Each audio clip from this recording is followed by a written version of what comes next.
Bismillahirrahmanirrahim. Assalamualaikum warahmatullahi wabarakatuh.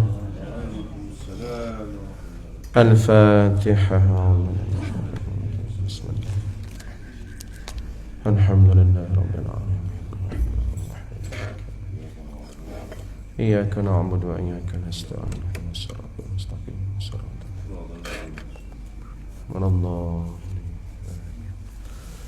Alhamdulillahi rabbil alamin wa bihi nasta'in ala umuri dunya waddin wal 'aqibatu lil muttaqin wa la 'udwana illa 'alal zalimin. Wassalatu wassalamu ala asyrafil anbiya'i wal mursalin sayyidina wa habibina Muhammadin wa ala alihi wa ashabihi ajma'in.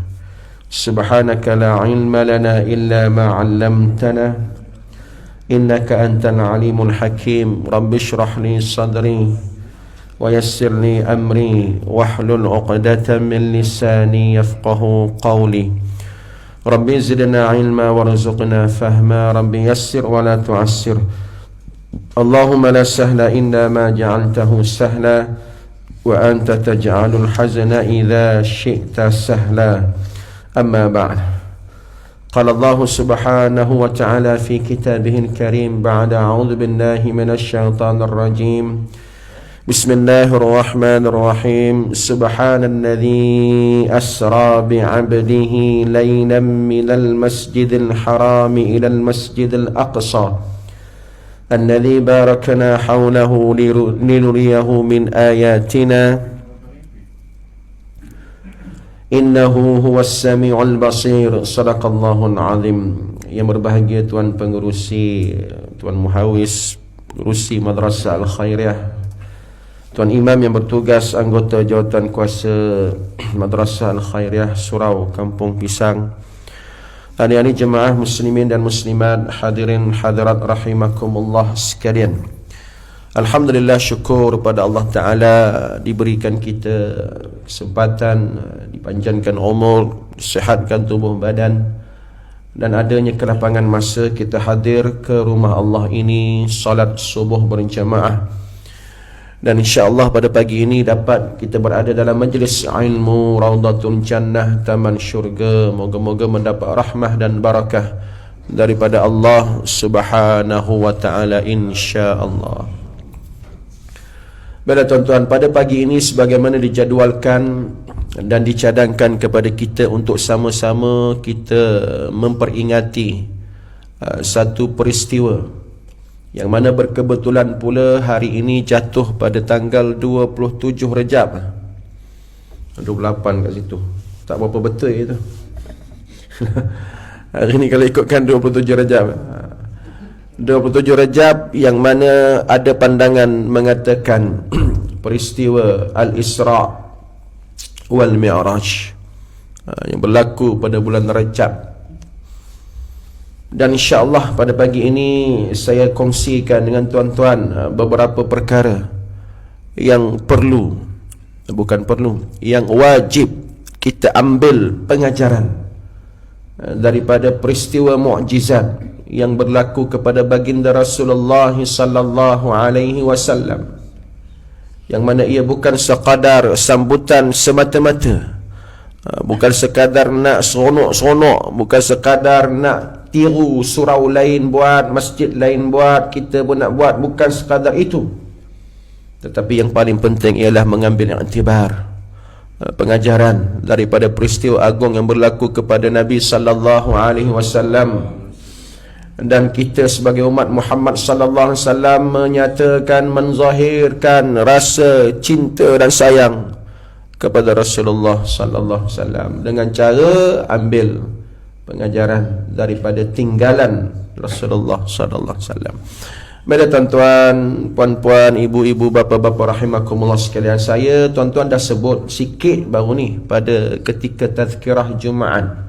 Tazkirah Jumaat yang dihadiri oleh muslimin lah, muslimat tak datang tak. Jadi pada pagi ini saya ambil kesempatan untuk memperluaskan lagi perbicaraan berkaitan dengan pengajaran dan hikmah Di sebalik peristiwa Al-Isra' wal Mi'raj, yang mana kita rasakan satu kerugian yang besar, rugi sangat-sangat.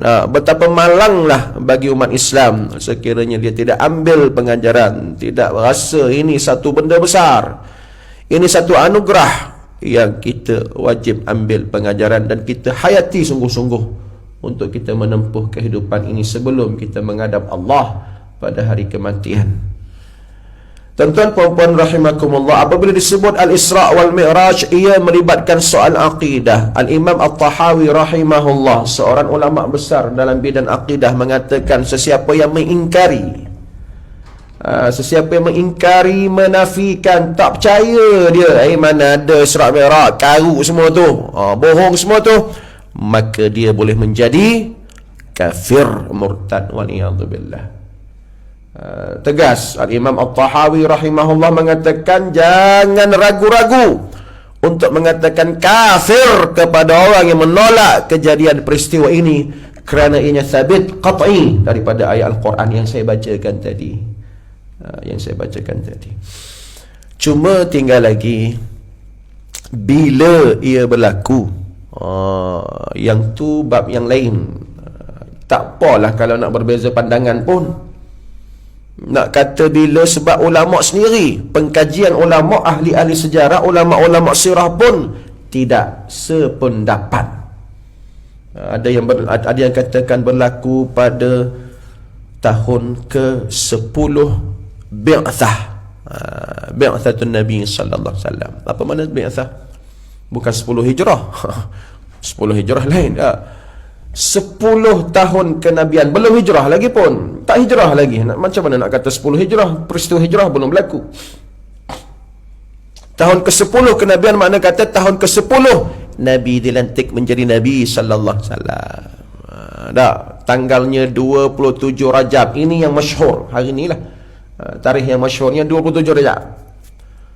Walaupun ada pandangan lain mengatakan berlaku pada bulan Ramadan lah, berlaku pada Rabiul Awal lah, berlaku pada Muharram lah, berlaku pada tahun pertama kenabian pun ada juga ulama kata mula-mula jadi Nabi terus Allah buat macam ni, bawa berjalan. Ada kata pada tahun kelima kenabian. Tak apalah tu, itu tak berapa penting, tak payah bergaduh, buang masa je. Kalau tuan-tuan nak ambil juga, ambil hak paling masyhur. Nak kata tepat tu tak beranilah nak kata tepat. Wallahu alam, surah pada Allah. Cuma ambil pandangan yang paling masyhur, berlaku pada 27 Rajab tahun ke-10 kenabian, ataupun disebut oleh para ulama selepas peristiwa Amul Hazni, selepas Nabi diuji dengan tahun duka cita. Berduka cita Nabi ketika itu. Amul Hazni, apa makna Amul Hazni? Tahun duka cita, tahun sedih lah kita kata. Kerana Rasulullah sallallahu alaihi wasallam diuji demi ujian yang memberikan kesan kepada hati Nabi sallallahu alaihi wasallam. Maklumlah Nabi ni orang, ya Nabi tu Nabi betul, Nabi tu Rasul betul, tapi hakikatnya tetap manusia. Qul innama ana basyarun, katakanlah wahai Muhammad, innama ana basyarun, aku orang. Innama ana basyarun mithlukum yuha ilayya, aku orang macam kamu juga, cuma aku diberi wahyu. Kesedihan, ujian, tribulasi, mihnah yang diuji kepada Nabi sallallahu alaihi wasallam bertimpa-timpa pada tahun itu. Yang pertama, apabila berlakunya kematian 2 orang tulang belakang Nabi sallallahu alaihi wasallam dalam perjuangan jihad. Subhanallah. Nak berjuang ni kena ada kekuatan. Nak berjuang ni kena ada motivasi. Nak berjihad ni, jangan kata nak berjuang, nak mari sini, nak mari subuh ni, bukan ada kekuatan, betul tak? Kalau tak ada kekuatan, tarik selimut lah yuk. Ni nak berjuang, nak mengajak orang kepada Allah, nak mengajak orang kepada tauhid, nak mengajak orang kepada la ilaha illallah, nak mengajak orang tinggalkan syirik, nak mengajak orang tinggalkan berhala yang bertahun, ratusan tahun dah nenek moyang tu duk sembah. Ingat senang ke? Di Mekah jahiliyah, ratusan tahun daripada nenek moyang tok dia duk sembah benda tu lah. Mari Nabi nak buat kerja yang besar, nak meninggalkan orang kampung, masyarakat mad'unya. Tinggalkanlah syirik, tinggalkanlah berhala, sembahlah Allah, la ilaha illallah, mentauhidkan Allah. Satu perjuangan yang susah, perlu motivasi, perlu kekuatan. Tiba-tiba Nabi diuji dengan Amul Hasni, hilang 2 orang. Allahu Rabbi, besarnya ujian. Dah, kematian siapa? Kematian Abu Talib, dan kematian seorang lagi siapa? Isteri Nabi sallallahu alaihi wasallam, Khadijah. 2 orang ni. Siapa meninggal dulu? Abu Talib ke Khadijah? Macam cerita Piramli pula. Siapa mati dulu dah? Do ke Mina? Siapa meninggal dulu? Siapa wafat dulu? Abu Talib ke Khadijah? Tak apalah, itu tak penting. Tapi dalam kitab sirah menyebut Abu Talib meninggal dulu. Tak apa tuan-tuan, saya sebelum ni selalu sebut Abu Talib mati musyrikin, mati kafir. Rupanya ada pandangan ulama yang mengatakan dia mati tak kafir.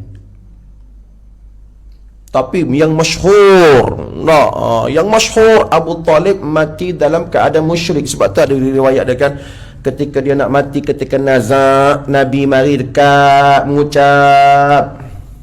Kalau kita orang Melayu ni kita panggil Pak Long lah kot. Pak Long ke Pak Ngah ke, kalau orang Perak Anjang ke apa ke tak. Nak kalau orang Kelantan Pak Do. Orang Perak jarang guna Pak Do tak. Pak Do. Dah, Pak Do kau Pak Ngoh, mengucaplah Pak Ngah, mengucaplah Pak Long, macam tu lah. Aku akan bersaksi depan Allah, qul la ilaha illallah. Riwayat tu masyhur. Sodahnya sampai ke sodah, sampai ke mati Abu Talib tidak mengucap. Itu yang masyhur. Rupanya ada pandangan ulama lain, Muhammad Abu Zahrah. Ini ulama besar ni. Ulama besar siapa tak kenal? Syekh Muhammad Abu Zahrah mengatakan tidak, Abu Talib mati dalam Islam. Tak apalah tu, kita serah pada Allah Ta'ala. Sama ada Abu Talib mati musyrik ke, ataupun Abu Talib mati Islam ke, wallahu alam, kita serah pada Allah Ta'ala. Yang pentingnya dalam cerita Isra' Mi'raj ni, Abu Talib mati, meninggal. Siapa tak kenal Abu Talib kat Mekah tu? Orang Gedebeh. Tahu orang Gedebeh? Orang Gedebeh, orang Kelantan kata orang Gedebeh. Orang Gedebeh tu anak saudara dia ni. Jangan kacau Muhammad, jangan buat lebih-lebih, jangan melampau, nak kacau Muhammad. Kamu nak torture dia dah, nak belajar dia. Dia siapa? Muhammad ni anak saudara Abu Talib. Tu walaupun dia kafir, walaupun hak kafir ni, orang macam Abu Jahal, orang macam siapa lagi, Akhnas bin Syuraik, orang macam Umayyah bin Khalaf ni, bapak penjahat ni di Mekah dulu ni, bapak musyrikin kat Mekah dulu ni. Nak kacau Muhammad pak saudara dia ada, Abu Talib ada. Orang Gedebeh, orang Kelantan kata orang Gedebeh ni Samsing lah. Kalau Batak Rabik ni siapa dia? Samsing. Tu baru pengurusi kita kan. Tak boleh ni kacau. Jangan lebih-lebih, pak saudara dia ada tu, pak Talib, Abu Talib. Tiba-tiba Abu Talib meninggal. Sukalah hak kafirnya. Beres dah kita. Muhammad ni kita, musuh Nabi kan. Pak darah meninggal, orang Gedebeh tu meninggal. Satu. Yang kedua, mari pula kematian, kewafatan Khadijah binti Khuwailid radhiyallahu anha. Isteri meninggal.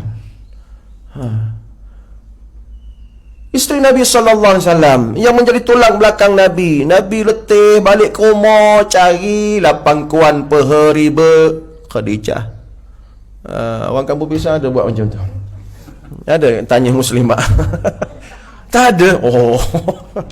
Balik rumah kadang buat cari manalah rumah aku ni, mana pehanya, mana ribanya, aku nak letak kepala ni, sunnah.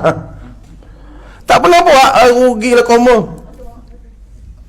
Nabi macam tu. Nabi balik berdakwah letih, orang kafir duk kata macam-macam, duk tuduh macam-macam, duk maki hambun macam-macam. Balik ke rumah tengok Khadijah, sejuk hati, mari nak tumpang bermanja. Tiba-tiba Khadijah wafat. Wafatnya Khadijah, orang kata, ustaz, bukankah Nabi tu kahwin ramai? Ramai isteri dia, isteri Nabi kan. Baik, bila wafat Khadijah, ada berapa lagi bini? Ada berapa lagi isteri Nabi Ummahatul Mukminin? Ha?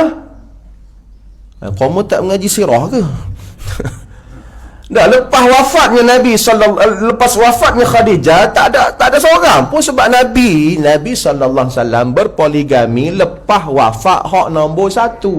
Yang ni muslimat suka dah ni. Kabur ke abang tu, abang jangan bang. Saya ada lagi ni. Itulah sejarahnya sirah Nabi sallallahu alaihi wasallam. Bukan kata, "Oh ustaz, Nabi kan kahwin ramai, Khadijah wafat ada lagi." Tak ada, belum lagi. Nabi hanya berkahwin lain lepas pada wafatnya Khadijah binti Khuwailid. Lepas tu barulah kahwin dengan Sa'udahnya, barulah kahwin dengan Aisyahnya, barulah kahwin dengan Hafsahnya, barulah kahwin dengan Juwairiyahnya, barulah kahwin dengan Zainabnya. Panjang cerita lah tu. Lepas pada wafat hak nombor 1. Ni kaum kadang-kadang nombor 1 saya lagi. Muslimat setuju tak? Tak pernah tutup buat lain. Jadi bila nak wafatnya Khadijah, Nabi kehilangan 2 tulang belakang. Abu Talib, orang Kedebel yang dihormati oleh pembesar, dia sendiri tu pembesar. Abu Talib tu sendiri pun pembesar orang Kedebel, orang dihormati di Mekah. Tak, musuh-musuh Nabi tak berani nak kacau, tak berani nak buat lebih-lebih kerana Abu Talib dah ada tu. Yang kedua Khadijah. Maka Nabi kehilangan tulang belakangnya. Rasa stres, saya boleh guna perkataan stres, ataupun orang putih panggil tensionnya stres. 2. Yang ketiga apa lagi? Ada 4 peristiwa. 4 peristiwa yang dikatakan oleh ulama tahun itu dikatakan tahun duka cita, tahun sedih. Amul Hazni, tahun duka cita sungguh. 2 saya dah sebut 2. Yang pertama meninggalnya Abu Talib, yang kedua wafatnya Khadijah, yang ketiga berlakunya Pulau Memulau. Pulau Memulau, orang putih kata boykot.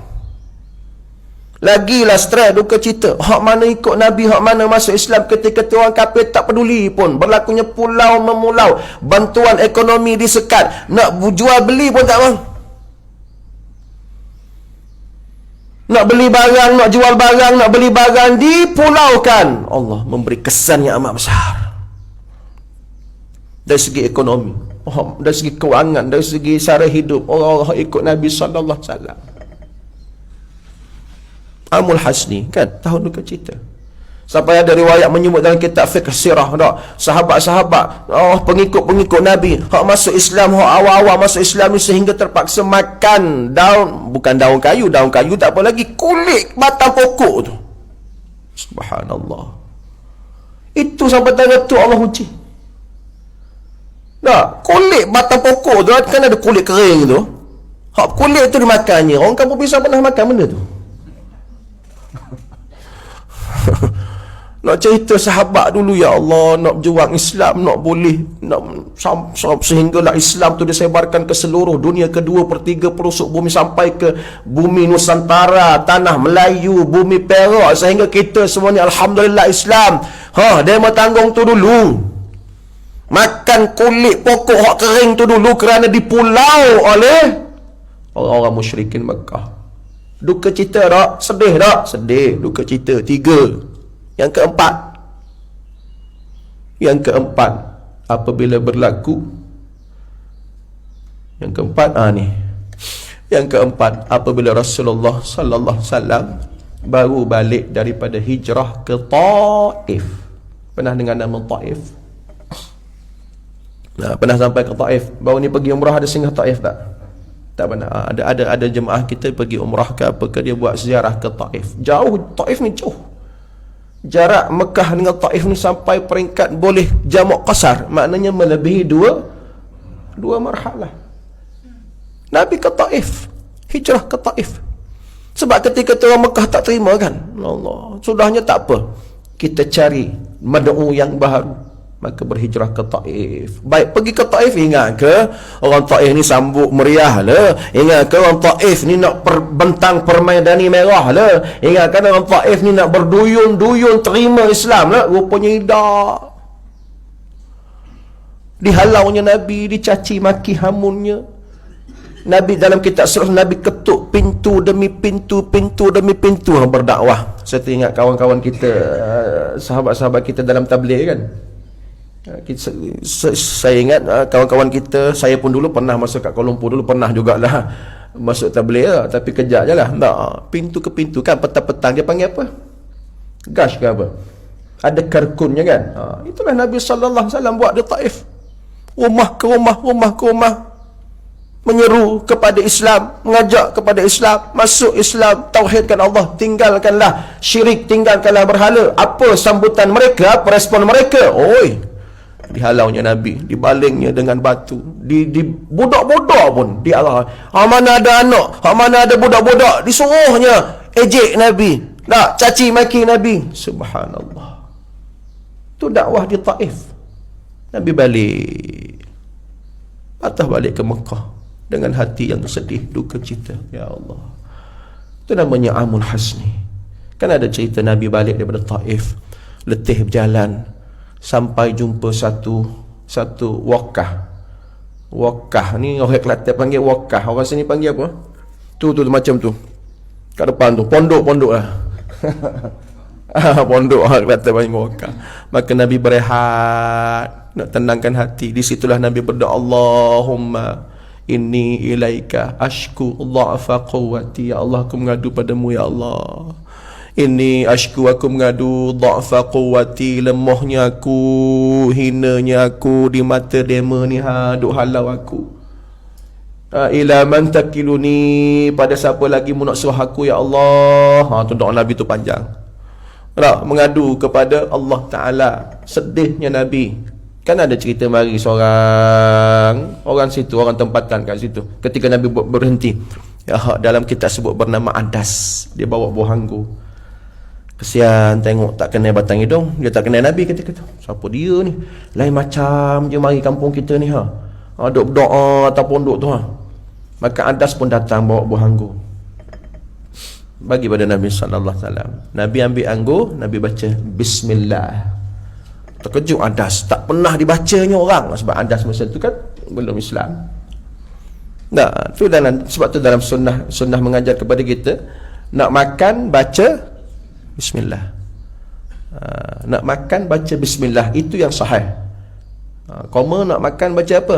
Allahumma barik. Boleh, tak ada masalah. Tapi ada orang dia doa makan, Allahumma barik lana fi ma razaqtana wa qina adzabannar. Mana bismillah? Dia kena sebut bismillah. Sama ada sebelum atau selepas. La, Allahumma barik lana fi ma razaqtana wa qina adzabannar, bismillah, ataupun bismillahirrahmanirrahim boleh. Tapi dalam kitab tersebut bismillah. Jangan Allahumma barik lana fi ma razaqtana wa qina adzabannar. Itu yang tak sahih, tapi tak apa, baca boleh pahala juga. Cuma kita nak ambil yang sahih, maka tambahlah daripada hadis yang saya nak makan baca bismillah. Pendek je. Doa makan ni pendek, jangan dipanjang-panjang. Tambah kalau nak puasa, bulan puasa more tu panjang tu mengamuklah pengurusi. Bismillah, jangan lupa bismillah tu daripada hadis yang sahih. Nak tambah Allahumma barik lana ke silakanlah. Nak tambah barakallah, Allahumma bismillah yang ala barakatillah pun silakanlah. Baik, Nabi makan anggur, maka duk sembang. Rupanya dalam itu Nabi berdoa. Semoga nanti, ya sedih memang sedih, duka cita memang duka cita. Orang Taif buat macam ni kat aku, orang Taif halau aku bukan apa pun, aku ngajak pada Allah je, aku ngajak pada Islam je. Maka malaikat pun datang, malaikat penjaga bukit. Dia kata apa kan Nabi? Offer ke Nabi, wahai Muhammad, munak dah aku timpa bukit ni atas kepala orang Taif.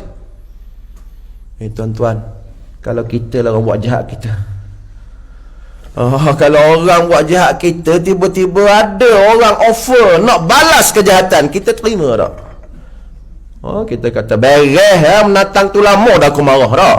Kita kalau kita lah beres lah, kalau nak tolong kita lawan, kita balas, aku lama dah marah kau, aku dendam lama dah. Kita manusia biasa, tapi Rasulullah sallallahu alaihi wasallam, malaikat dia tak menipu. Malaikat dia takkan menipu. Kalau dia berjanji, dia buat sungguh. Wahai Muhammad, munak dah aku timpa bukit gunung ni atas kepala puak-puak apa nama ni Taif, hak halaumu tu. Yang maki hamunmu tu, yang menghalaumu tu, menak tak aku balas dengan timpa? Tak. Nabi kata tidak sama sekali. Bahkan Nabi berdoa. Nabi berdoa apa? Semoga lahir daripada benih puak-puak ni, semoga zuriat-zuriat mereka, anak-anak mereka akan muncul sebagai orang Islam dan memperjuangkan Islam. Makbul tak doa Nabi? Mustajab tak doa Nabi? Lepas pada tu di Taif, lepas pada tu mana terima Islam sampai ke hari ni. Wah, kalau kita lah yang mendatangi aku lama dah marah John. Sebab tu kata Hamka, saya teringat Hamka, balas baik kepada orang baik biasa. Orang buat baik, kita balas baik, biasa tak? Koma bagi bubur kacang, saya balas lah bubur apa? Tak kisah. Bubur gandum. Orang buat baik, kita balas baik, biasa. Orang buat jahat, balas jahat, biasa. Itu namanya dendam. Tetapi orang buat jahat, balas baik, itu luar biasa. Itulah Rasulullah sallallahu alaihi wasallam. Luar biasa. Orang duk cacing maki hamun dia doa benda baik. Tak. Hamka di penjara. Tuan-tuan baca Hamka. Kebetulan saya ada kuliah banyak tempat. Kuliah di masjid daerah, di masjid Sungai Manik, di mana lagi. Kitab tafsir Hamka. Hamka di penjara masa kerajaan Soekarno. Ni ada orang Indonesia kat sini. Ada orang Indon kat sini. Dia kena tahu sejarah ni. Hamka, ulama besar, ulama Nusantara, orang Indonesia. Dia di penjara pada zaman siapa merintah? Soekarno. Tetapi bila Soekarno mati, siapa yang menyembahyankan mayat Soekarno? Hamka lah. Maka orang tanya, weh, dia pedajai kamu, dia sembah mu dalam penjara bertahun. Hamka jawab macam itulah. Orang buat jahat kat aku, dia ceritakan Nabi sallallahu alaihi wasallam. Sebab tu ulama pewaris Nabi, ulama mewarisi perangai Nabi. Nabi balah hak mana buat kejahat ke Nabi, Nabi balah kebaikan. Maka ulama mewarisi perangai Nabi. Hamka contohnya ulama. Soekarno pedajai ke dia, sumbak dalam penjara. Bila Soekarno mati, kalau kita lah orang biasa-biasa menatang ni, aku nak kencing kubur mu, betul tak? Kalau orang biasa-biasa lah, aku nak kencing kubur menatang ni, mampu tak elok lah, mampu pun. Aku sakit hati lama dia buat jahat kat aku kencing kat kubur dia. Kita orang biasa, orang biasa-biasa. Tapi kalau Rasulullah sallallahu alaihi wasallam, ulama-ulama yang mewarisi sifat Nabi, dia tak berdendam. Hak jahat dibalas dengan baik, itu luar biasa. Pendek cerita, dalam peristiwa Taif ni panjanglah, cuma nak kait dengan Amul Hazni ni. Itulah Amul Hazni, tahun kesedihan. 4 perkara besar berlaku dalam hidup Nabi sallallahu alaihi wasallam. Meninggalnya Abu Talib, pak saudara dia, wafatnya Khadijah isterinya, kemudian pulau memulau ketika dalam proses nak berdakwah tu, dan ketika hijrah ke Taif, Nabi sedih, dihalau, ditolak dakwahnya oleh orang-orang Taif. Maka Nabi bersedih. Kemudian barulah masuk cerita Isra Mi'raj. Maka hak mana bersedih kena diberikan hiburan, kena ditenangkan hatinya. Siapa dia nak pujuk Nabi, siapa dia nak nenangkan Nabi, nak suruh Abu Talib, udah mati dah, Khadijah udah wafat dah. Siapa dia? Allah Subhanahu wa ta'ala. Maka Allah menenangkan Rasulullah sallallahu alaihi wasallam. Dalam kitab Arab sebut at-tasliyah. At-tasliyah apa dia? Hiburan. Nak menghiburkan Nabi, motivasi kepada Nabi. Maka berlakulah peristiwa Al-Isra wal Mi'raj pada 27 Rajab tahun ke-10 kenabian, pada ketika Nabi sallallahu alaihi wasallam berusia lebih kurang 51 tahun. Maka dibawanya berjalan ke mana? Sebab tu boleh kalau kita kata, kalau stres ke, kalau sedih ke, muslimat tak, kadang-kadang stres, letih ke apa ke, ajak suami bawa berjalan, suruh suami bawa berjalan. Tak ada suami bawa berjalan. Tak, abang stres lah bang. Tak, jangan dia bawa berjalan rumah bini muda udah. Terkejut kamu dah, abang bawa berjalan rumah bini muda. Tak apa kalau stres. Jom kita pergi mana? Pergi jalan-jalan. Tapi dalam perjalanan ini, subhanallazi asra bi 'abdihi lailan minal masjidil haram ilal masjidil aqsa. Nabi berjalan daripada mana ke mana? Daripada masjid ke masjid. Koma berjalan minal Langkawi ilal Pangkor. Min Teluk Intan, minal Teluk Intan ilal Langkawi. Pergi Langkawi berjalan. Nak hilang stres ni. Nak pergi cari idaman suri. Pernah sampai kok Langkawi? Dia pergi idaman suri, ketar lutut suami ni. Allah, rumah aku ni nak pinggang mangkuk habis di boroknya. Nak sudu garpu habis, cawan semua gelar. Idaman suri. Berjalan ke situ. Nabi berjalan, Nabi Allah bawa berjalan daripada mana? Daripada Masjidil Haram ke Masjidil Aqsa. Berjalan daripada masjid ke masjid, barulah tenang hati. Sebab tu masjid tempat untuk kita tenang hati dengan zikrullahnya, dengan solatnya, dengan majlis ilmunya, tenang. Tengok Nabi kan dibawa berjalan ketika duka cita, ketika sedih. Allah bawa berjalan daripada Masjidil Haram ke Masjidil Aqsa. Lepas tu naik ke langit, tenang hati Nabi. Jadi kita masuklah Isra Mi'raj. Tadi baru mukadimah Tadi baru mukadimah. Masuk kepada pengajaran hikmah Isra dan Mi'raj. Yang pertama disebut oleh para ulama, apabila berbicara tentang Isra Mi'raj, yang pertama yang wajib kita ambil pengajaran ialah keimanan dan keyakinan kepada kudrat iradat Allah Subhanahu wa ta'ala. Yang ni kena letak nombor 1, sebab dia bab akidah, dia bab i'tiqad, dia bab tauhid. Tak boleh letak nombor 2, nombor 3, nombor 4. Nombor 1 apa dia? Iman dan yakin kepada kudrat dan iradat Allah, sebab dia urusan Allah, kerja Allah. Sebab tu ayat yang saya bacakan tadi bermula dengan perkataan apa? Subhanallazi ni apa? Tasbih. Apa makna tasbih? Menyucikan, membebaskan Allah, menyucikan Allah daripada segala benda-benda hak tak layak bagi Allah. Ataupun dalam terjemahan kitab-kitab pondok dulu, dia tak kata subhanallazi, maha suci Allah, maha kuasa Allah Ta'ala, hebat Allah. Sebab Isra Mi'raj ni benda pelik. Iyalah benda pelik lah. Kalau tak pelik tak panggil mukjizat. Mukjizat Nabi SAW hak nombor 2 paling besar. Dari segi kebesarannya, dari segi kehebatannya, nombor 2 lah. Nombor 1 apa dia? Al-Quran. Hak tu tak boleh lawan lah. Mukjizat Al-Quran memang tak boleh lawan, sebab dia kekal sampai kiamat. Isra Mi'raj berlaku pada ketika itu sahaja. Quran nombor 1. Nombor 2, mukjizat paling besar lepas pada Quran, nombor 2 ialah Isra Mi'raj. Pelik ke tak pelik? Memang pelik, sebab dia mukjizat. Tapi sebab tu Allah kata subhanallazi, benda pelik itu, benda yang luar biasa itu kerja Allah. Maka kena beriman, yakin kepada kudrat, yakin kepada iradat Allah nak benda tu berlaku. Maka berlakulah peristiwa Isra. Subhanallazi asra, yang bawa berjalan. Asra makna bawa berjalan. Maka daripada perkataan asra, yusra, isra, tu dari segi kaedah bahasa Arab. Surah Al-Isra ayat pertama boleh rujuk. Nama pun surah Isra. Ayat pertama ceritanya Isra. Bawa Nabi berjalan. Subhanallazi asra bi 'abdihi, hambanya. Nah, Allah tak kata nabinya, Allah tak kata rasulnya, Allah kata hambanya yang baru lepas diuji. Tu ubudiyah, kehambaan.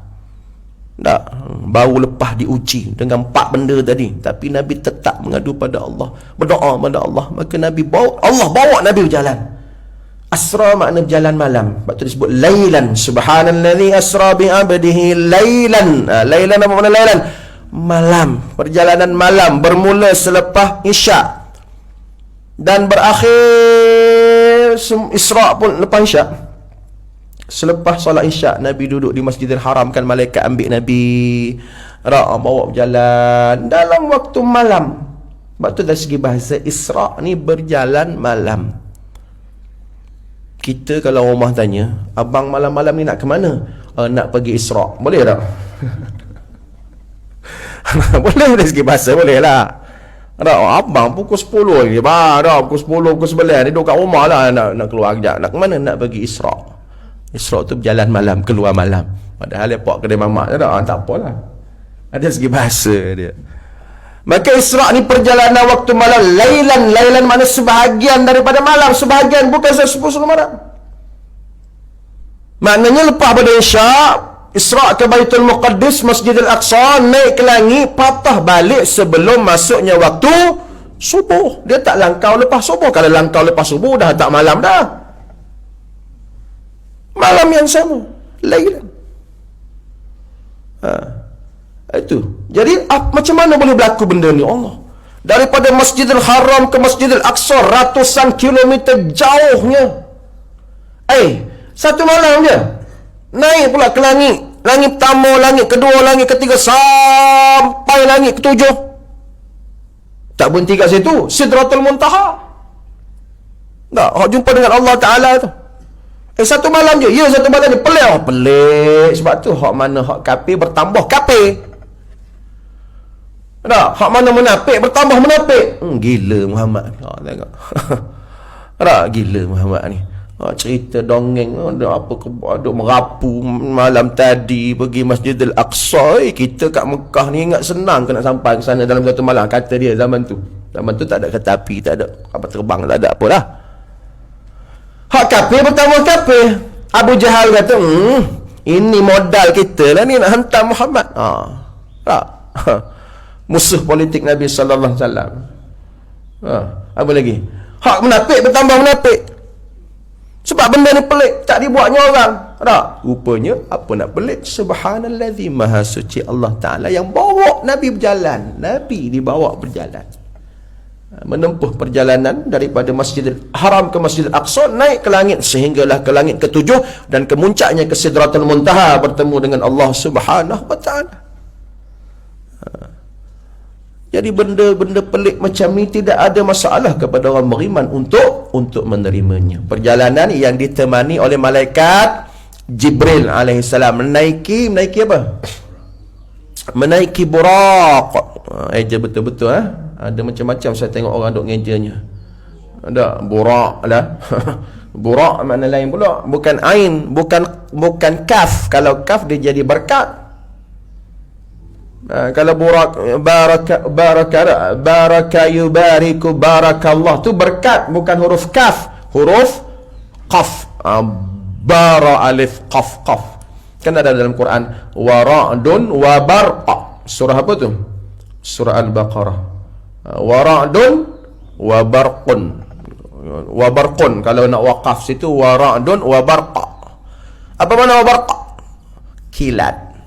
Ada kena mengena tak dengan Buraq? Ada. Sebab apa? Sebab Buraq ni sepantas kilat.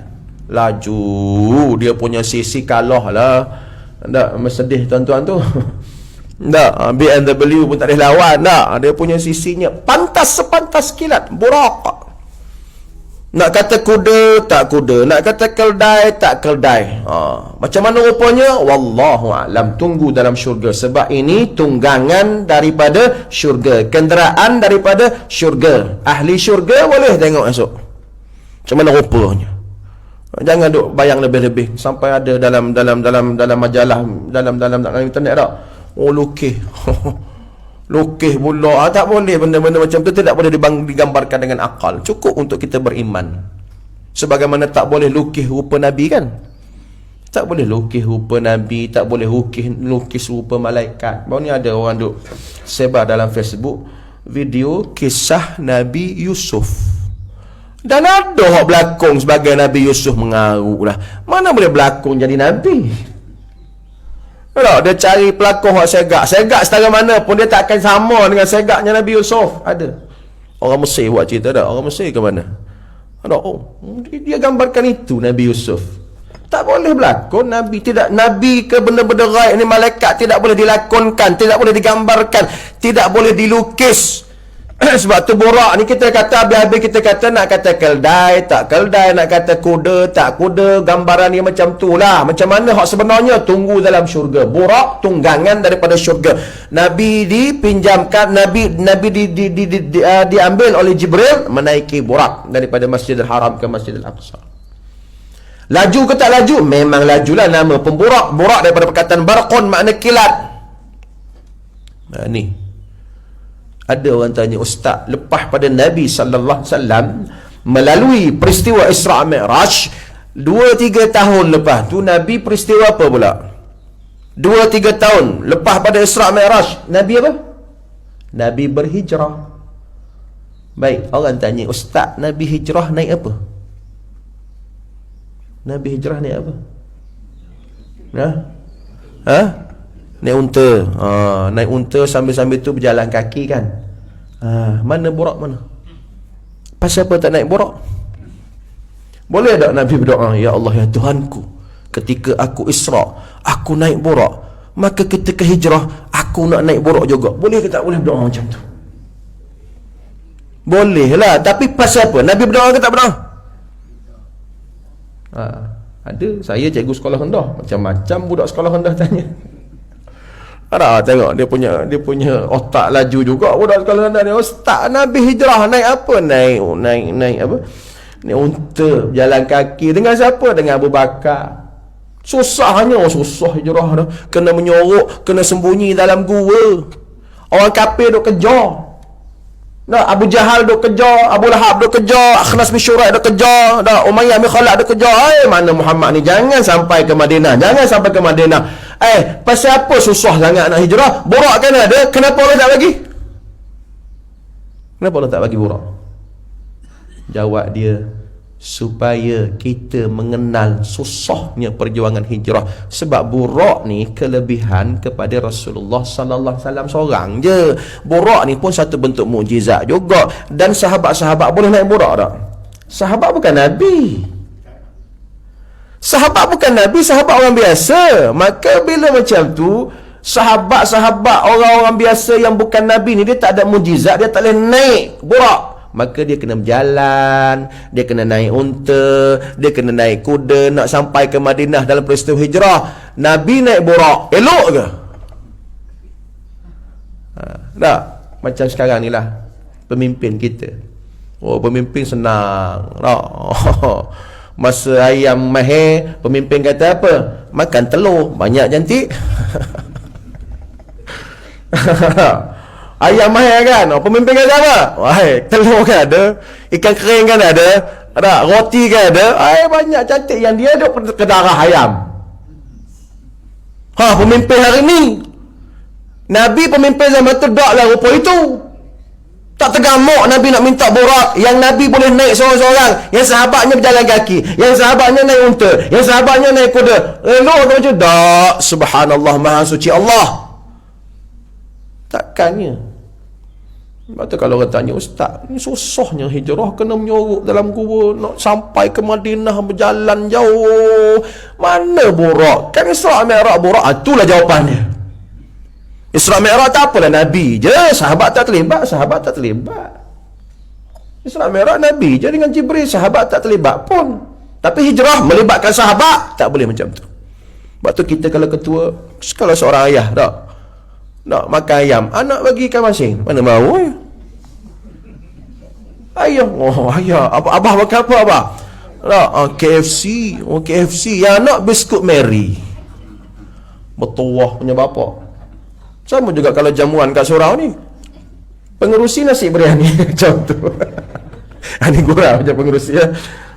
Pengerusi nasi biryani. Makmum kat belakang ni TO je. Mana mahu ya? Itulah Rasulullah sallallahu alaihi wasallam. Padahal boleh je, ya Allah berilah aku borak ya Allah. Orang kafir duk kejar ni ya Allah. Tapi peristiwa hijrah tidak melibatkan borak. Hanya pada peristiwa Isra' Mi'raj melibatkan borak. Borak kenderaan yang membawa Nabi sallallahu alaihi wasallam daripada Masjidil Haram ke Masjidil Aqsa. Itu ayat dalam surah Al-Isra', walaupun tak sebut kataan borak, tak ada, cuma disebut Asra. Asra makna bawa berjalan, bukan berjalan sendiri. Sebab tu kita kata tak pelik. Bukan berjalan sendiri. Bukan macam kita kata munasabah tak, kucing pergi airport beli tiket kapal terbang. Kucing pergi airport, beli tiket kapal terbang Air Asia, naik dekat KLIA, turun dekat Kota Baru. Munasabah tak? Tak logik. Tapi kalau tuan kucing, tapi dalam peraturan kapal terbang tak boleh bawa dah. Tapi itu dia panggil analogi lah. Kalau tuan kucing bawa kucing, tapi peraturan tak boleh bawa binatang dah. Dia suruh, maka kucing itu dibawa berjalan oleh tuan. Ataupun kita kata semut pergi airport, beli tiket naik kapal terbang. Logik tak? Tak logik. Tapi kalau kata baju orang tu ada semut, tak? Dia naik kapal terbang, pegawai besar naik kapal terbang, pakai bush jacket. Nah, tiba-tiba dekat bush jacket tu melekat semut. Maka dia naik kapal terbang, semut tu pun naik kapal terbang. Tu dia kata bawa berjalan. Jadi tak pelik lah kalau semut naik kapal terbang. Begitulah Rasulullah sallallahu alaihi wasallam. Yang bawa dia berjalan Allah Ta'ala. Jadi kata tak pelik lah daripada mana ke mana pun, daripada Mekah ke Palestin, Masjidil Aqsa di Baitul Muqaddis. Kemudian bawa lagi berjalan ke langit sampai ke 7 Sidratul Muntaha. Maka orang beriman sebagaimana Abu Bakar As-Siddiq, sahabat Nabi sallallahu alaihi wasallam, apabila Nabi kata aku naik ke langit, Nabi kata aku pergi ke Palestin, Masjid Al-Aqsa. Apa jawab Abu Bakar? Sadaqta, kamu betul. Hak tu hak beriman. Hak kafir macam Abu Jahal, gila Muhammad. Hak tu hak kafir. Hak beriman macam Abu Bakar, macam Umar, macam sahabat-sahabat. Sadaqta ya Rasulullah, betul, aku percaya, aku berimanmu Muhammad tak pernah bohong. Siddiq, sifat wajib bagi Muhammad, Siddiq, tak pernah bohong. Maka bertambah-tambah iman Nabi sallallahu alaihi wasallam, bertambah-tambah iman sahabat Nabi sallallahu alaihi wasallam. Allahu Akbar. Jadi yang pertamanya ialah benda ni pelik. Ya, betul pelik sebab dia mukjizat, tapi orang beriman terima dia kerana Allah mulakan ayat tadi dengan Subhanalladzi, maha suci Allah, maha kuasa Allah memperjalankan Nabi sallallahu alaihi wasallam daripada Masjidil Haram ke Masjidil Aqsa pada waktu malam, linuriyahu min ayatina, untuk ditunjukkan, untuk dizahirkan ayat-ayat Allah. Apa makna ayat Allah? Kebesaran Allah, tanda-tanda kebesaran Allah. Di langit pertama, langit kedua Nabi tengok macam-macam, sampai langit ke-7 Sidratul Muntaha, nampak macam-macam, nampak syurga, nampak neraka. Kebesaran Allah, innahu huwas samiul basir, dialah Tuhan yang maha mendengar dan maha melihat. Itu yang pertama, ambil pengajaran Allah punya kuasa. Makin-makin mantap kita dengan kekuatan kodrat Allah, iradat Allah. Itu kena letak nombor 1.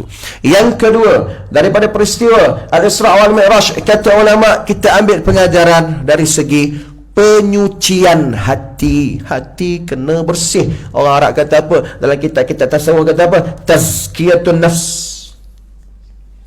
Tazkiyah, sebut betul-betul. Jangan terbalik. Ada orang terbalik sebut takziah pula, siapa meninggal pula. Dia kata takziah, bukan takziah, tu orang meninggal. Tazkiyah. Apa makna tazkiyah? Penyucian nafs. Nafs makna diri, hati, jiwa, roh, nafsu pun boleh. Tazkiyatun nafs, penyucian hati. Hati nak kena bersih. Ya, hati nak kena bersih. Apa kena mengena dengan Isra' Mi'raj? Kerana kata ulama, sebelum Nabi dibawa berjalan, ketika Nabi berada di Masjidil Haram, malaikat Jibril ambil Nabi, malaikat pun belahlah dada Nabi. Dada Nabi, keluarkan hati Nabi dan dibasuh dengan air apa? Air Zam-Zam. Sebagai simbolik kebersihan hati, penyucian hati. Walhal kita kata, mana ada Nabi kotor? Nabi mana hati dia kotor? Yang kotor hatinya kita ni, hak manusia biasa ni. Tetapi Jibril basuh juga kerana apa? Sebagai simbolik kepada kita umat Muhammad sallallahu alaihi wasallam menempuh perjalanan menuju Allah. Nak tuju Allah ni kena hati bersih. Kita pun nak tuju Allah. Betul tak? Sebab tu orang meninggal kita kata kembali ke rahmat Allah. Bila nak jumpa Allahnya, wallahu alam, tak tahulah, masing-masing punya ajal lah. Tak? Jadi menuju Allah, menuju nak menghadap Allah ni pada hari kematiannya, nak menghadap Allah pada hari kebangkitannya, nak menghadap Allah, nak bawa apa? Bawa hati yang bersih, suci. Sebab tu Jibril basuh hati Nabi SAW ni. Kali kedua dia belah dadanya. Kali kedua, kali pertama zaman budak. Zaman budak kita tak cerita dah, masa tu zaman Nabi belum jadi Nabi. Kan zaman kanak-kanak kan, zaman kanak-kanak pun Jibril dah belah dada, cuci hati Nabi dah. Itu zaman kanak-kanak ketika belum dilantik. Lepas pada dilantik, menjadi Rasul, menjadi Nabi, ni kali keduanya. Belah pula dah ketika nak pergi Isra'. Apa kata ulama pengajarannya? Hati kena bersih, nak menghadap Allah. Kita nak mati, saya akan mati, tuan-tuan akan mati. Bila? Wallahu alam. Tapi hak pastinya menghadap Allah. Bawa apa? Kena bawa hati yang bersih. Jangan dikotori hati ini. Hati boleh jadi kotor dengan apa? Kotor dengan 3 serangkai. 3 serangkai apa dia? Kalau tanya doktor, cik mana darah tinggi? Jantung. Macam mana darah tinggi, jantung? Itu kita tak nak bincang. Itu kena tanya doktor. Saya bukan doktor. Itu ilmu perubatan. Ni ilmu rohani ni. 3 serangkai yang namanya kufur. Jangan hati jadi kufur. Jangan murtad. Jangan rosak akidah. Macam tadilah. Aduh, kau Nabi naik ke langit. Tak percaya aku. Murtad, kafir. Mana ada serak merah ni. Bohong je, tipu je, kafir. Penyakit hati ni kufur, murtad, benda-benda yang boleh merosakkan akidah. Yang kedua namanya syirik. Syirik makna menuhankan makhluk. Paling mudah, menuhankan makhluk. Kata makhluk tu Tuhan. Tak? Sehat kerana Panadol. Panadol tu makhluk. Syirik tak? Syirik lah. Tapi jangan pula tak makan Panadol. Aku pun makan Panadol. Tapi kena faham lah. Tapi aku kalau tak ada Panadol lah, tak boleh hidup. Na'udzubillah. Kata aku mesti ada Panadol. Panadol ni lah nyawa aku. Kalau tak ada Panadol mati aku, na'udzubillah. Itu menuhankan makhluk, mengatakan makhluk Tuhan. Syirik. Macam-macam lah syirik ni. Ni saya nak ambil kesempatan, ada rakaman ni. Terima kasih saudara kita Faiz. Rakam. Hati-hati dengan ustaz daripada Kelantan. Apabila dia mengajar, baca bismillah, tuju ke wali, wali jaga kita. Syirik ke tak syirik? Alhamdulillah rakam. Kalau disebar pun tak apa. Orang Kelantan, orang kapal aku peduli apa? Kalau tak betul, baca bismillahirrahmanirrahim, bismillahirrahmanirrahim, bismillahirrahmanirrahim, tuju ke wali, wali jaga kita. Wali jaga pula. Siapa yang menjaga kita? Baca kursi bukan main lagi. Wala yauduhu hifzuhuma wa huwal aliyyul azim. Tak faham ayat kursi ke? Nama Allah 99 nama Allah. Salah satu nama Allah apa dia? Al-Hafiz, yang berkait dengan sifat penjagaan. Allah Maha menjaga. Ini duk ngajar orang kampung, benda karut marut, baca bismillah, tuju ke wali, wali naubah menjaga kawasan tu. Kalau kita ni wali naubah jaga kampung Bisang ni. Wali naubah jaga kampung Bisang ni, baca ke dia, dia jaga kita. Rumah tak kunci pun tak apa, kepala otak dia marahlah tu. Yang menjaga Allah Ta'ala, buka Quran dalam surah Yusuf, fallahu khairun hafidha. Jelas dalam surah Yusuf. Allah tak ada nak bunga-bunga. Ayat tu tak ada nak belik-belik, tak ada nak bunga-bunga bahasa, straight to the point. Fallahu khairun hafidha. Allah lah sebaik-baik maha penjaga, bukan wali. Wali celah mana nak jaga dia sendiri pun, nak jaga dia pun tak tentu lagi. Tak ke syirik benda tu? Wal'iyadzubillah. Sebab tu jaga hati. Jangan ada kufur. Yang pertama kufur murtad, jangan. Yang kedua syirik tak boleh, na'udzubillah. Dan yang ketiga nifaq. Apa makna nifaq? Munafiq. Jangan ada sifat-sifat munafik. Rosak hati. Berpura-pura zahir macam beriman, belakang benci Islam. Dan juga boleh juga kita faham, hati kena jaga daripada benda-benda mazmumah. Apa makna mazmumah? Sifat-sifat tercela. Hasad dengkinya, dendamnya, riaknya, takaburnya, bongkaknya, sombongnya, buanglah, campak ke Sungai Perak tu. Buang jauh-jauh. Tak, buang. Biarlah dialirkan oleh sungai-sungai mengalir jauh daripada hati kita. Hak mana mazmumah tadi. Tak boleh hasad dengki. Hasad dengki lah lagi. Teruk siapa-siapa semayang, puasa, zakat, haji. Tengok di mahsyar, bangkit di mahsyar. Tak ada pahala solat aku. Mana ya Allah pahala sedekah aku ya Allah? Mana ya Allah pahala semayang aku ya Allah? Pahala qiyamul lail tak ada. Mau dengki dulu dah. Ya dengki. Habis. Naudzubillah. Bukan saya kata, Nabi kata, iyyakum wal hasada fa innal hasada ya'kulul hasanat kama ta'kulun narul hatab. Jaga-jaga, kata Nabi, jaga-jaga dengan hasad. Ini hadis pertama saya mengaji ketika mula-mula masuk sekolah agama. Saya ingat lagi tahun 92, 30 tahun sudah. Tahun 92, 30 tahun yang lepas saya mula-mula masuk sekolah agama. Hadis pertama yang saya belajar sampai hari ini saya ingat, iyyakum wal hasada. Jaga-jaga, kata Nabi, jangan hasad, jangan dengki, jangan hasad, jangan dengki. Kerana apa? Fa innal hasada ya'kulul hasanat. Hasad dengki ni dia akan memakan pahala-pahalamu. Dia akan delete pahala-pahalamu kama ta'kulun narul hatab, sebagaimana api memakan kayu. Makna kata kayu api tu ya. Api dia bakar kayu. Kayu jadi apa? Jadi abu, lebur. Maka hak mana musmayang, puasa, zakat, haji, umrah, qiyamul lail, sedekah, baca Quran, apa benda tu, tengok-tengok Allah zero, delete habis. Pasal apa? Dengki, hasad. Apa mana hasad dengki? Berusaha untuk hapuskan nikmat orang lain. Kalau setakat jealous tu tak apa lagi. Jealous biasa dah. Tengok orang rumah besar, jealous aku. Setakat tu tak apalah. Aku pun nak rumah besar juga. Dia tak kacau pun orang tu, tuan rumah tu. Tu jealous. Tak apa. Bukan tak apa, mana kata tak ada lah sampai nak hapuskan pahala. Yang dikatakan hasad dengki ni, dia nak usaha, memang ada usaha untuk memisahkan tuan punya barang tadi, tuan punya nikmat tadi dengan nikmat tersebut. Contoh orang dengki, ada kawan kahwin baru. Ada dah. Dengki pula kawan kahwin baru. Yang mu tu penakut.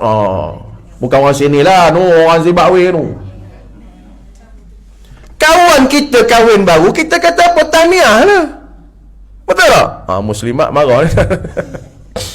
Tak apalah. Sudahnya dia punya sakit hati je dengan kawan dia kahwin bini baru lawa pula tu. Maka dia berusaha untuk pisahkan rumah tangganya. Ini hak namanya dengki. Jumpa bomoh lah, duk pedajal lah, duk fitnah lah. Aku lagu-lagu mana pun, macam-macam mana pun aku nak. Hak ni pisah. Punya busuk hati. Ingat, itu namanya hasad. Hasad, letih sesaja musmayang, puasa, zakat, haji. Jadi bersihkanlah hati untuk saya bercakap, tuan-tuan yang mendengar. Kerana dalam peristiwa Isra' Mi'raj, Nabi SAW diberi 2 bekas. Ada riwayat menyebut 3. Ketika nak hijrah, ketika nak Mi'raj sampai di Baitul Maqdis, maka bila dah sampai di Baitul Maqdis, makna selesai Isra'. Isra' perjalanan darat. Ada orang tak boleh beza Isra' Mi'raj. Isra' Mi'raj tu beza. Isra' perjalanan darat. Atas darat lah, atas bumi ni. Masjidil Haram Mekah ke Masjidil Aqsa di Palestin. Baik, elok je sampai ke Baitul Muqaddis, Masjidil Aqsa tu, maka bermulanya Mi'raj. Mi'raj naik ke atas. Mi'raj daripada perkataan Araj. Araj makna tangga. Tangga-tangga yang akan dinaiki menuju ke atas. Ialah memang naik tu ke atas, mana ada naik bawah. Orang kata naik ke atas, memanglah tak ada naik ke bawah. Tangga-tangga yang menuju naik, satu demi satu, langit pertama, langit kedua, langit ketiga sampai ke-7, itu namanya Mi'raj. Sebelum nak Mi'raj, Nabi diberikan 3 bekas. Ada riwayat 2, tak apalah 2 ke 3 kita ambil dah semua. Yang pertama, bekas yang mengandungi arak. Yang kedua, bekas mengandungi susu. Yang ketiga, bekas mengandungi madu. Maka banyak-banyak tu Nabi memilih bekas mengandungi susu. Susu sifat dia putih, warna putih, susu putih. Susu asli lah, susu putih tu. Dan susu putih tu mewakili makna kebenaran, bersih, putih tu fitrah. Tak ada kotoran macam baju putih. Sebab tu baju putih ni sunnah. Jubah putih macam saudara kita pakai ni. Jubah putih bersih, tak ada kotoran apa. Itu lambang kepada fitrah. Telekong muslimat tu putih tak. Susu pun macam tu, putih. Nabi memilih fitrah. Kenapa Nabi memilih fitrah? Nabi tak pilih arak. Jibril dalam riwayat menyebut, kalau Nabi pilih arak, maka sesatlah kita. Nabi pilih arak, makna Nabi berada dalam kesesatan. Waliyadzubillah, Nabi tak pilih arak. Tapi Nabi memilih susu. Susu lambangnya putih, warnanya putih. Putih lambang kepada fitrah. Fitrah tu makna Islam, agama tauhid, suci bersih. Agama fitrah Islam. Fitrah tu maknanya tauhid, la ilaha illallah, bukan syirik. Macam mana Nabi boleh pilih susu, Nabi tak pilih arak? Kerana hati Nabi bersih. Hati kotor, dia suka benda kotor, betul tak? Kalau hatinya busuk, nampak kotor. Hati busuk, dia nampak hak kotor, dia pilih hak kotor. Tapi kalau hati bersih, dia akan memilih yang bersih, yang suci, yang fitrah. Maka yang keduanya, kesimpulannya ialah kita perbanyakkan tazkiyatun nafsi. Hati nak kena bersih. Buang segala apa hak karuk-maruk yang mengotori hati kita. 3 serangkai tadi, dan juga segala mazmumah, dendamnya, hasadnya, riak, sombongnya. Jangan ada sombongnya tu, buang jauh-jauh. Maka insya-Allah hati kita bersih. Allah berfirman dalam Quran, yauma la yanfa'u malu wala banun illa man atallaha biqalbin salim, surah asy-syu'ara. Allah kata, hari tu aku tak nak tengok pun hartamu, aku tak heran hartamu. Ya la yanfa'u malun, harta banyak mana aku tak pandang dah. Wala banun, anakmu ramai mana, binimu ramai mana, keturunanmu ramai mana, pengaruhmu ramai mana, penyokongmu ramai mana. Dah aku tak tengok. Habis tu apa dia Allah tengok? Man atallaha biqalbin salim. Siapa-siapa datang menghadap aku bawa hati bersih. Tu. Datang menghadap aku bawa hati bersih, qalbin salim. Qalbin salim mana hati yang bersih. Bersih daripada 3 penyakit tadi. Bersih daripada penyakit-penyakit masmumah. InsyaAllah kita semua mati esok bawa hati bersih. Tak ada apa-apa yang boleh menghalang daripada rahmat Allah. Baik, yang ketiga ada 5. Saya laju sikit tak sarapan lagi ni saya. Kau dah sarapan belum? Saya laju sikit saya laju sikit. Ada 5. Yang ketiga kata para ulama, pengajaran daripada Al-Isra' wal Mi'raj ialah kita kena betul-betul rasa istimewanya. Makna kata syukurnya kita ini. Kita menghargai nikmat menjadi umat Muhammad sallallahu alaihi wasallam. Betapa spesialnya pengajaran ketiga. Letaklah diri kita, ya Allah, aku bersyukur aku umat Muhammad. Istimewanya umat Muhammad sallallahu alaihi wasallam. Nabi naik ke langit. Tak, ada riwayat menyebut berjumpa dengan, saya baca satu-satu. Langit pertama jumpa Nabi Adam. Langit pertama kena jumpa orang pertama. Orang pertama siapa dia? Allah buat, Adam. Langit kedua jumpa Nabi Isa dan Nabi Yahya. Langit kedua jumpa Nabi Isa dan Nabi Yahya. Langit ketiga jumpa Nabi yang paling segak. Siapa dia? Nabi Yusuf alaihissalam. Langit keempat jumpa Nabi Idris alaihissalam. Langit kelima naik lagi jumpa Nabi Harun alaihissalam. Langit keenam jumpa Nabi Musa alaihissalam. Langit ketujuh bertemu, yang terakhir ni kemuncak dia, yang ketujuh. Langit ketujuh atas tu sikit ada Baitul Ma'mur sebelum ke Sidratul Muntaha. Langit ketujuh bertemu dengan siapa? Bertemu dengan moyang Nabi sallallahu alaihi wasallam. Keturunan Nabi siapa dia? Ibrahim alaihissalam. Yang kita duk setiap kali kita bertasyahud kan, tahiyat kan. Sebab tu spesialnya Nabi Ibrahim. Zikir Nabi pun sebut nama Nabi Ibrahim. Apa nama ni? Asbahna ala fitratil Islam wa kalimatil ikhlas wa ala dini nabiyina Muhammadin sallallahu alaihi wasallam wa ala millati abina Ibrahim hanifa wa man kana minal musyrikin. Langit ketujuh, kemuncaknya langit ketujuh jumpa Nabi Ibrahim. Atuk moyang Nabi Muhammad ni keturunan Nabi Ibrahim melalui isteri Nabi Ibrahim, Siti Hajar. Siti Hajar melahirkan Nabi Ismail. Nabi Ismail keturunannya sampailah kepada Abdul Muttalib. Abdul Muttalib melahirkan Abdullah. Daripada Abdullah lah datangnya Nabi kita Muhammad sallallahu alaihi wasallam. Itu tujuh langit. Apa nak ceritanya? Nak ceritanya semua Nabi ini mengiktiraf Rasulullah sallallahu alaihi wasallam. Jumpa Nabi Adam ke, jumpa Nabi mana ke, dia kata, wahai Muhammad, teruskan berjihad. Jangan putus asa. Sejuk sikit hati Nabi dah. Naik ke langit, dah Allah jumpa. Itu namanya motivasi. Ini namanya motivasi hiburan pada Nabi sallallahu alaihi wasallam. Nabi Musa sampai ada riwayat Nabi Musa kata apa? Nabi Musa kata, aku cemburu dengan engkau Muhammad, dan cemburu dengan kita umat Muhammad ni. Sebab tidak akan masuk syurga umat-umat lain melainkan umat Muhammad terlebih dahulu masuk syurga. Orang pertama melangkah kaki ke syurga sudah tentulah Rasulullah sallallahu alaihi wasallam. Lepas tu umat dia lah. Umat yang beriman zaman Nabi Nuh, hak beriman zaman Nabi Saleh, hak beriman zaman Nabi Ibrahim, hak beriman zaman Nabi Musa. Bani Israel kan ada beriman, bukan kata tak beriman, ada walaupun tak ramai. Bani Israel ada tak beriman? Ada walaupun sikit. Zaman Nabi Musa tak masuk syurga lagi. Hak mana beriman zaman-zaman Nabi dulu. Tetapi yang paling awal masuk syurga umat Muhammad sallallahu alaihi wasallam. Maka kita meletakkan daripada peristiwa ini, Nabi sampai ke langit, Nabi sampai ke Baitul Muqaddis, Nabi solat sunat. Tak, kan ada riwayat menyebut siapa dia jadi makmum kat belakang? Allahu Akbar, Nabi jadi imam. Ada orang tanya macam mana pula solat? Kan fardu solat ni lepas pada Mi'raj kan? Tu satu hal juga. Jawab dia, sebahagian ulama kata solat cara syariat Nabi Ibrahim. Tu kata ulama. Tak pula tu cerita lain. Akhir Nabi solat, siapa kat belakang makmum? Makmumnya Nabi Adam, Nabi Isa, Nabi Yusuf, Nabi Idris, Nabi Harun, Nabi Musa, Nabi Ibrahim. Berketuakan, berimamkan, nak ceritanya betapa spesialnya Nabi Muhammad dan umat Muhammad sallallahu alaihi wasallam. Jadi kita kena letak diri kita ni sebagai umat Muhammad dan menyambung perjuangan Nabi Muhammad sallallahu alaihi wasallam. Lebih-lebih lagi dalam peristiwa Isra Mi'raj ni tuan-tuan, berlaku di Masjidil Aqsa. Kenapa Allah pilih Masjidil Aqsa bukan Masjid Batak Rabiq? Bukan Masjid Negara, bukan Masjid Putrajaya, tetapi Masjidil Aqsa, bukan Masjid Nabawi, bukan masjid-masjid lain, tetapi Masjidil Aqsa ni kata ulama ada kaitan dengan buminya, bumi Palestin.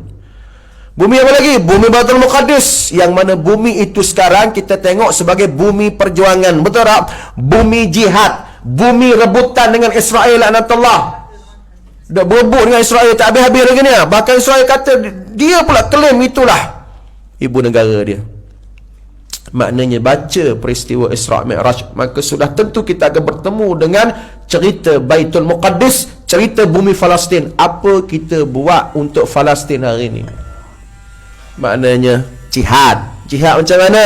Nak pergi ke sana ke? Tak. Jihad dalam perjuangan masing-masing lah, sesuai dengan kemampuan masing-masing. Ada orang jihad dengan duit dia, wang dia. Ada orang jihad dengan tenaga dia. Ada orang doa pun cukup dah. Maka jangan lupa dalam soal jihad sebagai umat Muhammad sallallahu alaihi wasallam. Itu pengajaran yang ketiga. Itu cerita dia panjang tu dah. Naik ke langit semua-semua sekali tu. Baik, saya laju sikit. Yang keempat. Ni panjang tapi saya nak ringkaskan. Yang keempat ini nak kena sebut ni. Yang keempatnya ialah kena ingat daripada peristiwa Isra Mi'raj ni ialah ancaman. Ancaman makna nazir. Nazir tu bahasa Arab. Saya tak tahu nak terjemah apa. Paling tepat ancaman ataupun peringatan, amaran. Amaran azab kepada pelaku dosa. Hak mana buat dosa tu Allah tunjuk neraka dan Allah tunjuk juga azab. Maka kita ambil lah pengajaran peristiwa Isra Mi'raj ni. Oh macam tu ya, orang yang sekian-sekian. Saya tak sebut semualah sebab banyak. Dan dia bercampur antara sahih dengan apa, dhaif. Biasa kita dengar hak tak semayang tak? Dia ambil batu, dia hempuk kepala. Ambil batu hempuk kepala, ambil batu hempuk kepala, hancur kepala dia. Kemudian elok balik, ambil balik. Saya budak-budak dulu inilah duk dengar ceritanya. Tapi bila kita belajar, bila kita semak, ini bukan hadis yang sahih.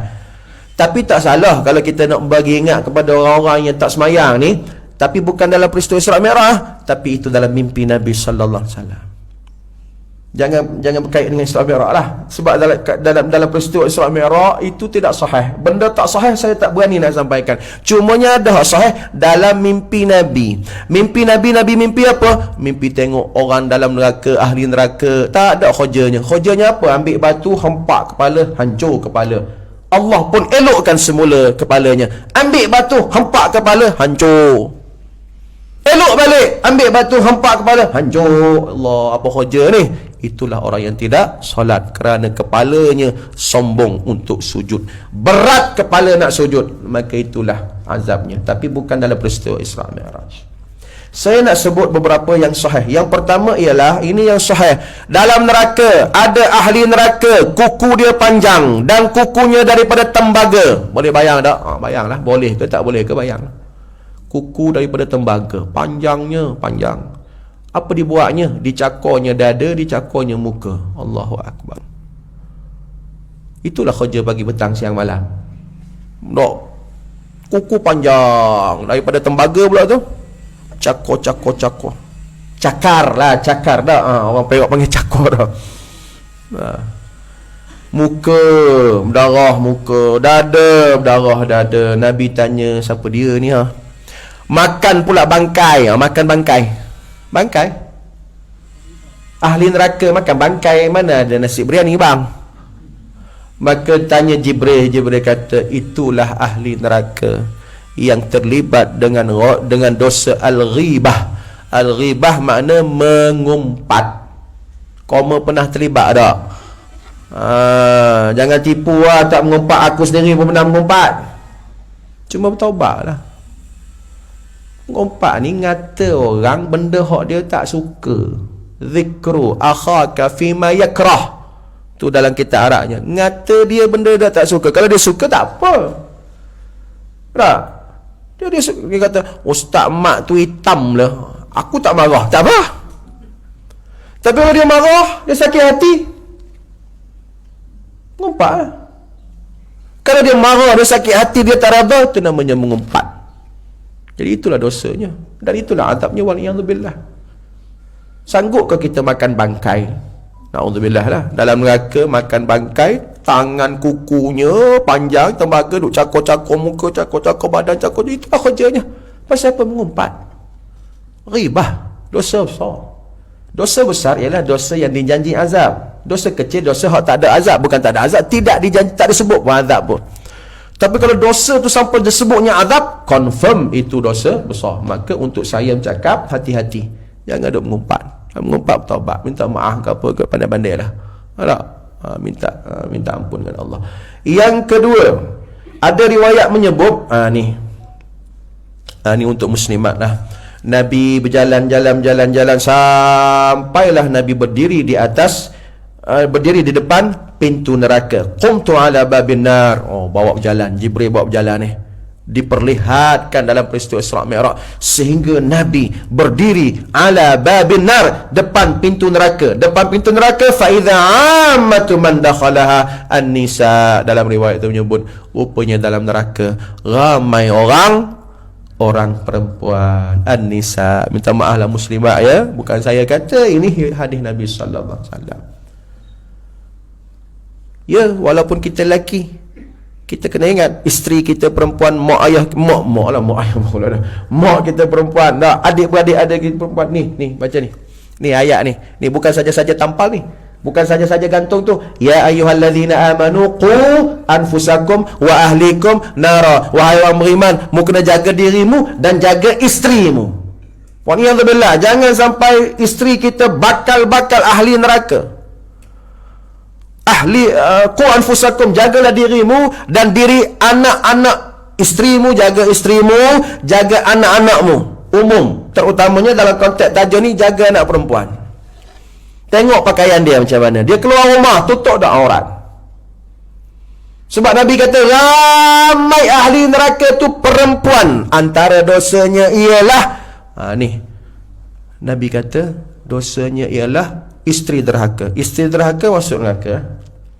Na'udzubillah. Jangan isteri kita derhaka. Jangan kita ni jadi isteri derhaka. Isteri derhaka tak mahu syurga.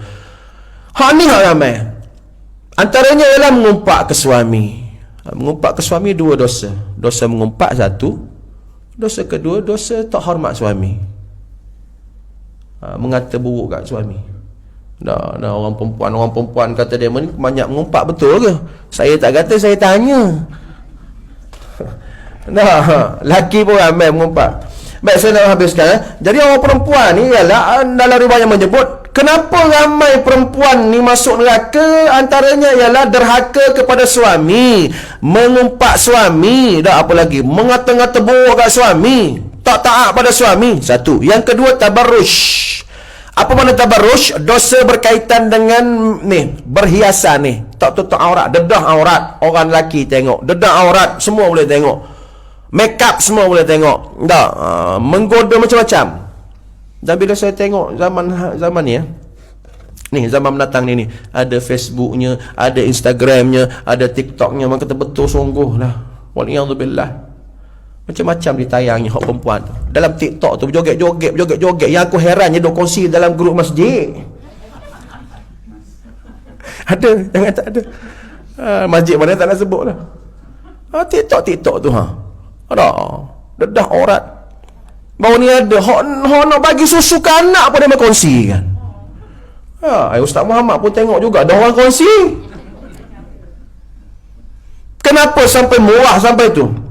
Tak begitu murah sekali harga maruah orang perempuan hari ni, waliyadzubillah. Hak tak ada maruah macam ni lah. Tak, na'udzubillah, kalau tak bertaubat, maka inilah dikatakan ramai ahli neraka daripada orang-orang perempuan. Jadi kita ingatlah, kita ada isteri, kita ada anak perempuan, kita ada adik-adik kita perempuan, kakak-kakak kita perempuan, kita ambil pengajaran. Dan terutama dalam bab rumah tangga dengan suami, dan juga dalam bab tabarruj. Dalam TikTok tu habis keluarnya. Tak, hak jogetnya, hak dedah aurat bercampur lelaki perempuan, waliyadzubillah. Jadi yang keempat pengajarannya, takut kepada azab yang dijanjikan oleh Allah Ta'ala. Dalam Quran banyak ayat-ayat yang suruh kita takut ke neraka. Banyak hadis Nabi suruh kita takut ke neraka. Bila Nabi sebut perkataan neraka tu, sahabat dulu, Allah Rabbi, sahabat dulu. Kita kadang-kadang baca ayat neraka selamba je. Sahabat dulu ayat Quran bunyi neraka je nangis. Hadis Nabi bunyi neraka je takut. Macam Nabi kata, ar-rashi wal murtashi finnar. Ar-rashi wal murtashi finnar. Pemberi rasuah, ambil rasuah, ahli neraka. Kita ni tak takut. Tak rasa rasuah tu haram. Makan babi haram. Ya, babi tak makan, haram. Rasuah makan. Walhal Nabi kata ar-rashi wal murtashi finnar, yang bagi ke, yang ambil ke, dalam neraka. Tu, tapi tak takut. Sedangkan pengajaran daripada peristiwa Isra Mi'raj, ancaman azab kepada pelaku dosa, dosa itu akan diazab dalam neraka, waliyadzubillah. Baik, sebagai penutup yang kelima, yang terakhir ya, sebagai penutupnya tuan-tuan, masa pun tidak mengizinkan. Yang kelima kata ulama, yang ni memang kena sebut kalau tak sebut yang ni memang tak sah lah. Yang kelima ni ialah tentang kefarduan solat. Kefarduan solat. Baca cerita Isra Mi'raj, rupanya selain nak hiburkan Nabi, ya betul, nak hiburkan Nabi, nak bagi motivasi pada Nabi, rupanya Allah nak bagi hadiah, nak bagi anugerah. Apa kebendanya naik ke langit ni? Solat. Nak bagi kefarduan solat, nak bagi satu anugerah. Syariat yang namanya Islam ini ada tiangnya. Nak cerita ke Nabi, wahai Muhammad, aku ajak mu berjalan, jemput mu naik ke atas ni, nak bagi solat. Ibadat lain tak payah. Puasa Allah bagi Jibril je, baca ayat kutiba alaikumusiyam. Zakat pun pada dengan dalil wahyu Quran je. Haji pun sama. Tapi solat tak cukup dengan ayat Quran. Aqimus solah, ya betul dalam Quran ada aqimus solah banyak, tapi tak cukup dengan ayat Quran, melainkan kena dianggap sebagai istimewa. Solat ni naik ke langit, hadiahnya apa? 50 waktu solat. 50 waktu. Nasib baik ada Nabi Musa. Kalau tak ada Nabi Musa dengan aku tak semayang. Mampu 50 ke? 5 pun ramai tak semayang, betul tak? 5 pun ramai lah, ramai tak semayang, na'udzubillah lah. 5, tapi Allah bagi 50. Nabi Musa kata, minta kurang. Ada ulama ambil daripada peristiwa ini, dia jatuhkan hukum sunat kita buat tawar menawar dalam jual beli, tapi pada perkara yang berpatutan lah. Tawar menawar. Tak, tuan-tuan nak jual kereta kat saya, tak, kereta second hand, berapa tu? 35 ustaz. Bukan tak ada duit, kita minta kurang sikit, 30 boleh. Sunat. Pada benda-benda yang munasabah lah. Kalau dah kuih tu RM1 3 biji tu dah murah sangat, tak payah lah minta kurang. Ataupun dekat pasar raya yang memang dah harga tetap dah. Tapi ada dalam bab muamalah. Bukan kita nak ambil sunat tu. Berapa ni? Nak jual handset ke apa ke, yang handset tak, jual beli walaupun dengan bukan Islam. Berapa ni toke? Ini 1,500. Kurang sikit toke. Niat nak dapat sunat. 1,300 ke apa ke? Tu contoh. Kerana diambil daripada kisah Nabi Muhammad sallallahu alaihi wasallam minta dengan Allah, ya Allah 50, boleh tak kurang 45? Nabi Musa kata, minta lagi. Tu cerita panjang lah. Minta, banyak kali minta. Sehinggalah tinggal 5 waktu. Tu pun Nabi Musa minta. Minta lagi. Tak mampunya. Rupanya Nabi kata, aku malu dah. Aku dah malu. Malu sangat dah dengan Allah Ta'ala. Sampai Allah kurangkan 5. Dan Nabi Musa kata 5 ni pun tak mampu. Ada tak mampu. Memang sungguh tak mampu. Tak, memang sungguh ada ramai yang tak mampu 5 waktu. Sebab tu kita ambil pengajaran, jagalah solat. Ini anugerah Allah. Jaga sungguh-sungguh. Saya sebut banyak kali dah sebut. Jaga 3 ni. Tak, awal waktu. Jangan lewatkan. Jangan tangguhkan. Solat awal waktu. Yang kedua berjemaah bagi lelaki, perempuan pun boleh. Dan yang ketiga khusyuk. Kerana ini hadiah Allah Ta'ala. Ibarat kata anak lah. Kalau ayah bagi hadiah, dicampurnya. Masuk dalam tong sampah. Adakah kurang ajar? Memang kurang ajar. Kesian tak? Sedih hati mak, kecil hati mak ayah. Aku bagi hadiah macam ni tak? Begitulah hadiah Allah, anugerah Allah. Salat kita terima dengan hati yang gembira, maka buat sungguh-sungguh. Datang berjemaah bagi lelaki. Tak? Jaga solat 5 waktu insya-Allah. Dan ada neraka. Ini pun berkait dengan neraka juga. Ada neraka khas untuk orang yang tak solat. Wa iyadzubillah. Ma salakakum fi saqar? Qalu lam nakum minal musallin. Ahli neraka akan dimasukkan ke dalam neraka saqar. Neraka saqar Allah buat untuk siapa? Untuk orang yang tak solat. Jadi dalam peristiwa Isra' Mi'raj, Allah bagi anugerah, hadiah sebagai salat, namanya salat, maka kita ambillah hadiah tersebut pada umat Muhammad sallallahu alaihi wasallam. Saya yakin depan-depan saya ni semua dah jaga solat dah. Cuma nak muhasabah balik, nak pertingkatkan lagi kualiti solat kita. Wallahu ta'ala a'lam bis-shawab. Cukuplah setakat tu masa yang diambil rasanya berapa? Sejam lebih juga dah. Tak apalah. Bukan saja-saja nak cakap panjang, tetapi untuk mengambil pengajaran sempena hari ini 27 Rajab, peristiwa Isra' Mi'raj. Moga-moga ada manfaatnya. Kita baca, kita faham, dan insya-Allah kita amalkan. Selamat kita dunia, selamat kita di akhirat. Jadi insya-Allah kita jumpa lagi pada pertemuan akan datang.